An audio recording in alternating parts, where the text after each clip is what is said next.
Hello everyone, welcome to সূচনা SD YouTube চ্যানেলে। আজ আমরা এসেছি জোকার কাছে অবস্থিত স্বামীনারায়ণ মন্দিরে।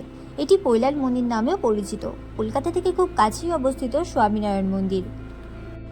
গঙ্গাসাগর ওইখান থেকে খুব একটা দূরে না। উইকেন্ডে একদিন ঘোরার জন্য এটি একটি আদর্শ জায়গা।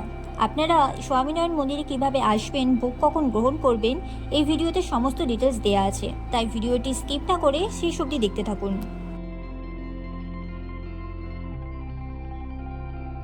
মন্দিরের মেন গেট দিয়ে ঢুকেই ডান দিকে পড়বে পার্কিংয়ের জায়গা। গাড়ি পার্কিংয়ের জায়গাটা অনেকটা বড়, আপনারা বাস, গাড়ি, বাইক নিয়েও আসতে পারেন।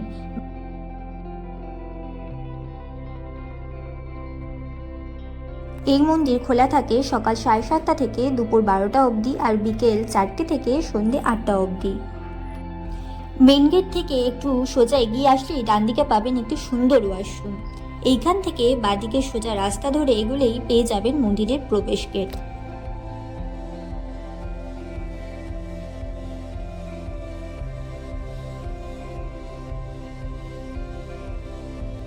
মনে হচ্ছে যেন রাজস্থানের কোনো এক মন্দিরে এসেছি।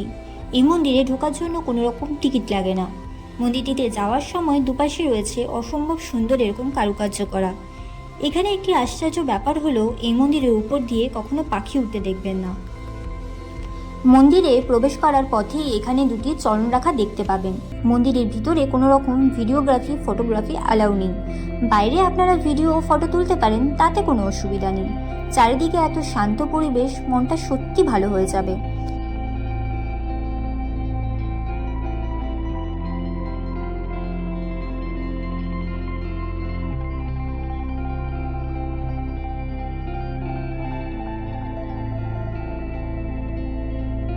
মন্দিরে ঠাকুর দর্শন করে পুজো দিয়ে আমরা বেরিয়ে গেছিলাম ভোগ গ্রহণের জন্য।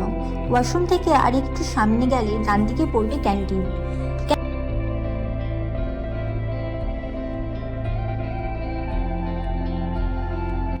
ক্যান্টিনটি অনেকটা বড় এবং এখানে টেবিল চেয়ারের ব্যবস্থা করা আছে, আর খুবই পরিষ্কার পরিচ্ছন্ন। আপনারা যদি মহাভোগ গ্রহণ করতে চান তাহলে 11টা এসে আগে কুপন কেটে নিতে হবে।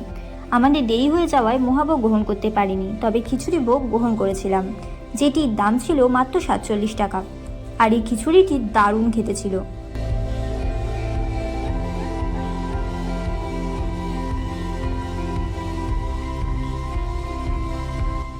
প্রসাদ গ্রহণ করে এবার বেরিয়ে গেছিলাম বাড়ির উদ্দেশ্যে। আর এখানে 12টা বেজে গেলে মন্দিরের মধ্যে কাউকে থাকতে দেয় না। আবার বিকেল 4টের সময় মন্দিরের গেট খুলে দেবে সর্বসাধারণের জন্য।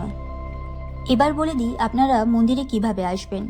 আপনারা ট্রেনে আসলে শিয়ালদা থেকে মাঝেরহাট লোকাল ধরে মাঝেরহাট স্টেশনে নেবে। সেইখান থেকে ডায়মন্ড হারবারগামী যে কোনো বাসে উঠলে মন্দিরের সামনে আপনাকে নামিয়ে দেবে। আর যদি ধর্মতলা থেকে বাসে আসেন তাহলেও আপনাকে ডায়মন্ড হারবারগামী যে কোনো বাসে করে এসে মন্দিরের সামনে পৌঁছে যাবেন।